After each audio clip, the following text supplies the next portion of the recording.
Good morning children, welcome back to my channel. आज हम Sanskrit class 6 की बुक है दीपिकम, इसका चैप्टर नंबर 5 के क्वेश्चन आंसर पढ़ने वाले हैं। क्वेश्चन आंसरों को शुरू करने से पहले उम्मीद करती हूँ अपने चैप्टर का हिंदी अनुवाद अच्छे से किया होगा। यदि आप चैप्टर का हिंदी अनुवाद अच्छे से कर लेते हो तो आपको क्वेश्चन आंसर भी बहुत ही सरलता से याद हो जाते हैं। अब हम शुरू करते हैं क्वेश्चन नंबर 1। एतत् संपूर्णं गीतं सस्वरं गायन्तु लिखन्तु कंठस्थं च कुर्वन्तु। इस संपूर्ण गीत का सस्वर गायन कीजिए, लिखिए और इसको कंठस्थ कीजिए। इससे पहली वाली वीडियो में हमने इस चैप्टर का हिंदी अनुवाद पढ़ लिया है, उसमें सस्वर गायन कर लिया है। यदि आपने वह वीडियो नहीं देखी है तो चैनल पर अपलोड है, आप जा करके देख सकते हैं। अब देखो क्वेश्चन नंबर 2। पाठस्य आधारेण प्रश्नानाम उत्तराणि एक पदेन लिखन्तु। पाठ के आधार पर प्रश्नों के उत्तर एक शब्द में लिखो। शूरा के शूरवीर कौन है? वयम भारतीय। आप वयम भी लिख सकते हो और भारतीय भी लिख सकते हो, यानी कि हम सभी भारतीय। वयम कीदृश मनसः स्मः। हम सभी, वयम का अर्थ होता है हम सभी कैसे मन वाले हैं? दृढ़ मानसः अर्थात दृढ़ मन वाले।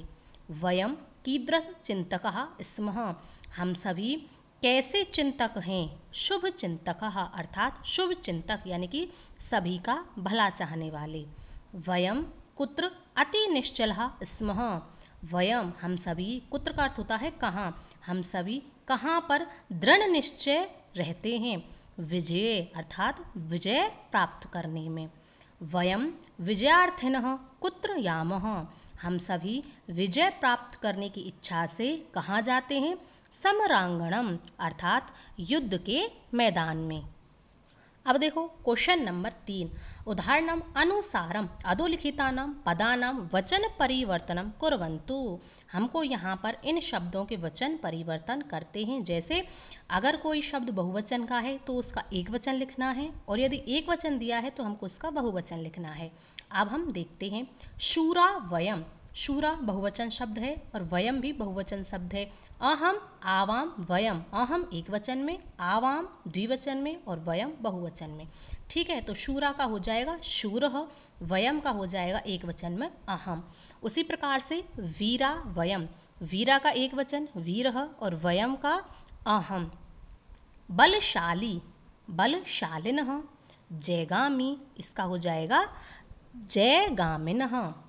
दृढ़ मानसः बहुवचन है, एक वचन में दृढ़ मानसः। प्रिय साहसः बहुवचन है, एक वचन में प्रिय साहसः। अति भावुकः एक वचन, अति भावुकः बहुवचन। एक वचन में आपको शब्द है, उसके पीछे विसर्ग दिखाई देगा, और बहुवचन में आपको आ की मात्रा दिखाई देगी, उसके बाद विसर्ग दिखाई देंगे। जैसे शुभ चिंतकाः बहुवचन है, शुभ चिंतकः यह एक वचन है। धन कामना धन कामनाः। वंचना वंचनाः। वर्चस्वल वर्चस्वलाः। अति निश्चल अति निश्चलाः। संस्कृत बहुत ही सरल है, बहुत ही आसान है, बस आपको अच्छी प्रकार से पढ़ने की आवश्यकता होती है। आपको सभी टीचर आते हैं, पढ़ाते हैं और चले जाते हैं, परंतु आपको पढ़ने का तरीका कोई नहीं बताता है। इसीलिए मैं कह रही हूँ कि चैप्टर को अच्छे से पढ़ा करो, क्वेश्चन आंसरों को कम से कम 2-3 बार रिवाइज किया करो, आपको तभी अच्छे से याद होते हैं। कोई भी आपको याद करने का तरीका नहीं बताएगा। और कोशिश कर सकते हो तो सुबह जल्दी उठकर संस्कृत को पढ़ा करो, क्योंकि संस्कृत एक ऐसा सब्जेक्ट है जिसको आप शाम को कम ही याद होती है यह, तो इसीलिए अगर आप कोशिश कर सकते हो तो सुबह जल्दी उठकर ही संस्कृत को पढ़ा करो। ज़्यादा नहीं, बस आधा घंटा दे दिया करो, उसी में आपको ये याद हो जाएगी। अब देखो अगला क्वेश्चन। कै स्तंभेन सह ख स्तंभस्य उचितं मेलनं कृत्वा रिक्तस्थानेषु लिखन्तु। यानी कि हमको क और ख का मिलान करना है। गत भीतयो धृत नीतयो। हम निडर हैं, हमारी नीतियाँ स्पष्ट हैं, हम संकल्प शक्ति से परिपूर्ण है। यामो वयम समरांगणम। हम युद्ध के मैदान में विजय प्राप्त करने की इच्छा से जाते हैं। हे जगदीश, यानी कि हे संपूर्ण जगत के ज्ञाता ईश्वर परमेश सकलेश, हे भगवान। जय मंगलम परमोज्वलम। हम जय यानी कि शुभ और परम उज्ज्वल की नो देहि परमात्मा, कामना करते हैं, हे ईश्वर हमको शुभ और परम उज्ज्वल विजय प्रदान करें। जन सेवक, हम सभी की सेवा करने वाले, अत्यधिक भावुक और सभी का शुभ चिंतन करने वाले हैं, सभी का भला सोचने वाले हैं। ऊर्जस्वला वर्चस्वला, हम सभी फुर्तीले हैं, तेजस्वी हैं और विजय में दृढ़ रहने वाले हैं, अपने दृढ़ इच्छा से विजय प्राप्त करने वाले हैं। मैंने यहाँ पर लिख दिया है, यदि आपको समझ में ना आए तो आपको इन्हीं को देख करके इसी प्रकार से अपनी बुक में लिख लेना है। अब देखो अगला क्वेश्चन, उदाहरणम अनुसारम अधोलिखितानां पदानां वचन परिवर्तनम कुर्वन्तु। यहाँ पर भी हमको वचन परिवर्तन करना है। एक वचन है तो उसका बहुवचन लिखना है, और यदि बहुवचन दिया है तो एक वचन। जैसा कि मैंने अभी आपको बताया था कि एक वचन में शब्द होगा और अंत में विसर्ग होंगे, और बहुवचन में बड़े आ की मात्रा होगी और अंत में विसर्ग होंगी। ठीक है, शूरः शूराः, धीरः धीराः, वीरः वीराः, जनसेवकः जनसेवकाः, धनकामना धनकामनाः, निखिलः निखिलाः, बालः बालाः। संस्कृत रटने का सब्जेक्ट नहीं है, समझने का है, इसीलिए रटा मत करो, समझा करो। ठीक है, अब देखो नेक्स्ट क्वेश्चन, उदाहरणं दृष्ट्वा अधोलिखितानि पदानि परस्परं संयोज्य वाक्यानि रचयन्तु। उदाहरण दे करके, यानी कि हमको यहाँ पर इनका मिलान करना है। एक उदाहरण दिया गया है, उसी प्रकार से हमको इनका मिलान करना है। अब आप इनको छोड़ो, यहाँ पर आओ, मैं आपको अच्छी प्रकार से यहाँ पर ही समझाऊंगी। देखो हमारे 3 वचन होते हैं, हमारे कितने कर्ता होते हैं, 9 हमारे कर्ता होते हैं। उसी प्रकार से हमारी क्रियाएं होती हैं। प्रथम पुरुष में 3 कर्ता होते हैं, एक वचन द्विवचन बहुवचन। फिर हमारे मध्यम पुरुष में होते हैं एक वचन द्विवचन और बहुवचन। उसी प्रकार से हमारे उत्तम पुरुष में होते हैं एक वचन द्विवचन और बहुवचन। इसी प्रकार से हमारे 9 कर्ता हो गए, और उसी प्रकार से हमारी क्रियाएं भी चलती हैं। एक वचन के कर्ता के साथ एक वचन की क्रिया आती है, द्विवचन के कर्ता के साथ द्विवचन की क्रिया, और बहुवचन के कर्ता के साथ बहुवचन की क्रिया आती है। ठीक है, यह आपके प्रथम पुरुष एक वचन का कर्ता है, तो इसके साथ प्रथम पुरुष एक वचन की ही क्रिया आएगी, इसका आपको ध्यान रखना है। और द्विवचन के कर्ता के साथ द्विवचन की ही क्रिया आएगी। जैसे छात्रः पठति, छात्र पढ़ता है, एक वचन तो एक वचन की क्रिया। अब देखो छात्रौ पठतः, द्विवचन है तो द्विवचन क्रिया, 2 छात्र पढ़ते हैं। छात्राः पठन्ति, तो बहुत सारे छात्र हैं, तो देखो बहुवचन का कर्ता है तो बहुवचन की ही क्रिया आई है पठन्ति, बहुत सारे छात्र पढ़ते हैं।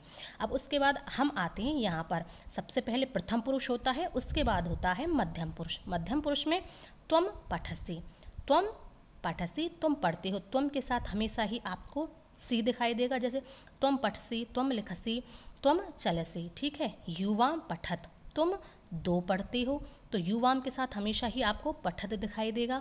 देखना बहुवचन में विसर्ग नहीं होता है, द्विवचन में विसर्ग होता है, इसका आपको ध्यान रखना है। यानी कि 2 पढ़ते हैं, यूयम पठत, तुम सभी पढ़ते हो। उसके बाद आता है आपका उत्तम पुरुष। उत्तम पुरुष में अहम आवाम वयम होता है, अहम के साथ आएगा मी। अहम पठामी, अहम लिखामी, अहम चलामी। ठीक है, तो अहम पठामी, जहाँ पर भी आपको मी दिखाई दे समझ लेना आपको आगे अहम लिखना है। ठीक है, आवाम पठावह, और जहाँ पर भी आपको पठाव लिखाव चलाव दिखाई दे तो आपको आगे वहाँ पर कर्ता आवाम लगाना है, ऐसे ध्यान रखना है आपको।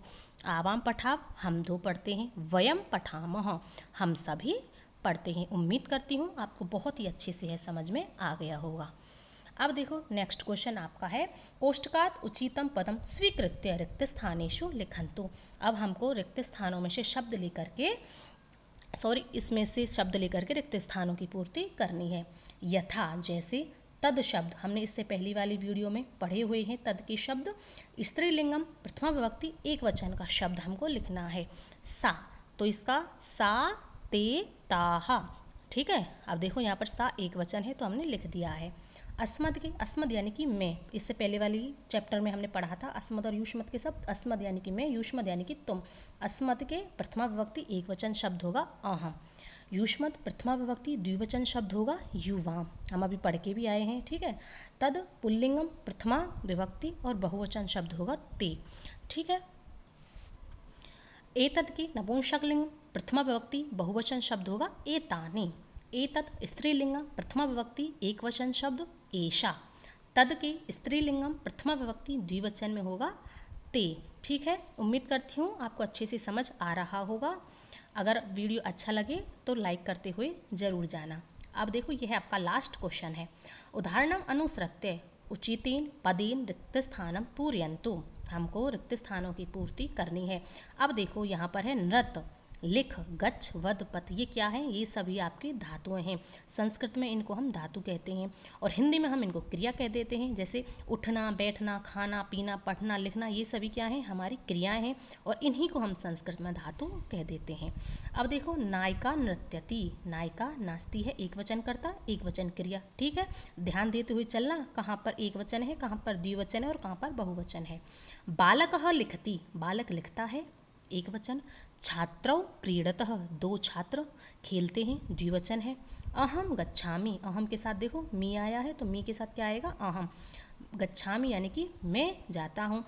आगच्छामि आता हूँ, गच्छामि जाता हूँ। ठीक है, इसका भी आपको ध्यान रखना है। कवि पश्यति, कवि देखता है, एक वचन है।